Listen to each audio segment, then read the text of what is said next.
کہ اس سیلری پہ ٹیکس کاٹے. مثال کے طور پر آپ کا ایک امپلائی ہے, 60,000 اس کی سیلری ہے, تو اس کا مطلب 7,20,000 اس کی اینول سیلری بن رہی ہے. آپ نے دیکھنا ہے اس کے اوپر کتنا ٹیکس بنتا ہے. تو منتھلی یا at the end of year, ویسے نارملی منتھلی ہی ہوتا ہے, تو آپ اس کی سیلری میں سے ٹیکس کاٹ کے گورنمنٹ کو جمع کریں.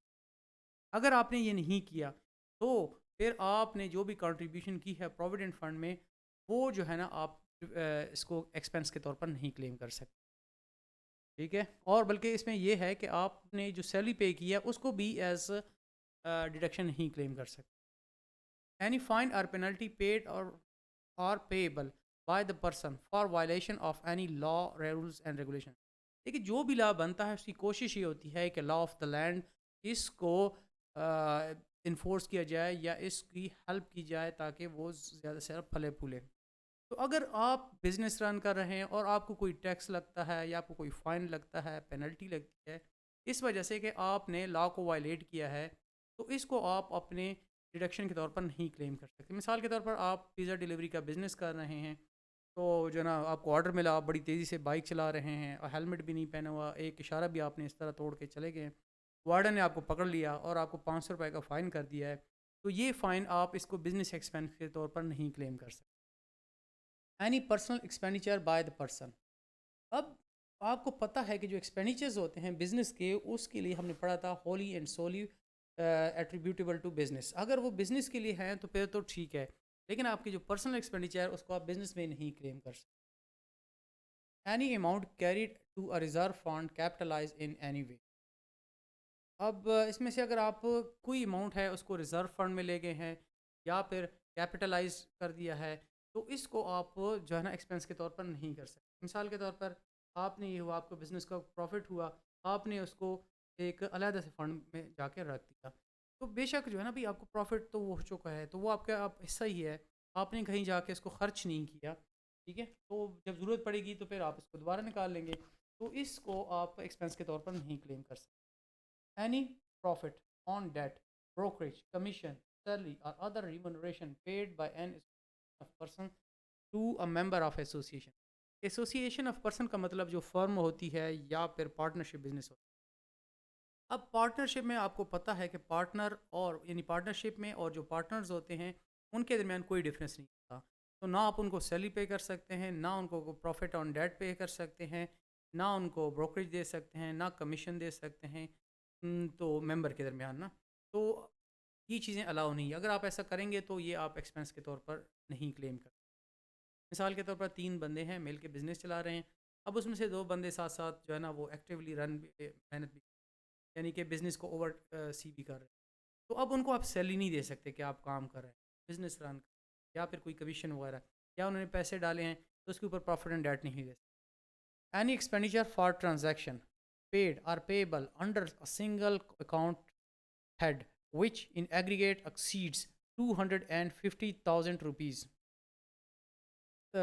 rupees, made other than by a cross check drawn on a bank or cross bank draft or cross pay order or any other cross banking instrument showing the transfer of amount from the business bank account of the taxpayer. دیکھیے سب سے important یہ, بلکہ یہ L ہو گیا اور M ہو گیا اور سی, یہ بہت امپورٹنٹ سیکشن ہے. جب آپ آڈٹ کریں گے تو سب سے زیادہ آپ نے یہ چیزیں چیک کرنی. اس میں یہ ہے کہ کوئی بھی بزنس جو ہے اگر ایک ایکسپینڈیچر کر رہا ہے یا ایک ٹرانزیکشن کر رہا ہے اور وہ پیمنٹ جو کرتا ہے وہ ایک سنگل ہیڈ میں, مطلب ایک سنگل جو ٹرانزیکشن جو بنتی ہے,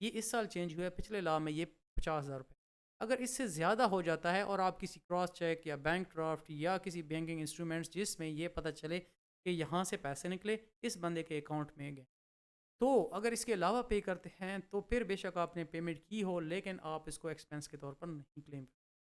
یہ ڈاکومنٹیشن کے لیے ہے اور اس لیے ہے تاکہ لوگ فرضی قسم کے ایکسپینسز نہ ڈالیں بزنس. اور اس میں یہ آپ کس ہونا ایسے چاہیے کہ اس میں پراپر جو ہوتی ہے ہسٹری ہو یا پھر جو ہے نا موومنٹ نظر ہے آپ کے اکاؤنٹ سے پیسے کے دوسرے بندے کے بزنس اکاؤنٹ.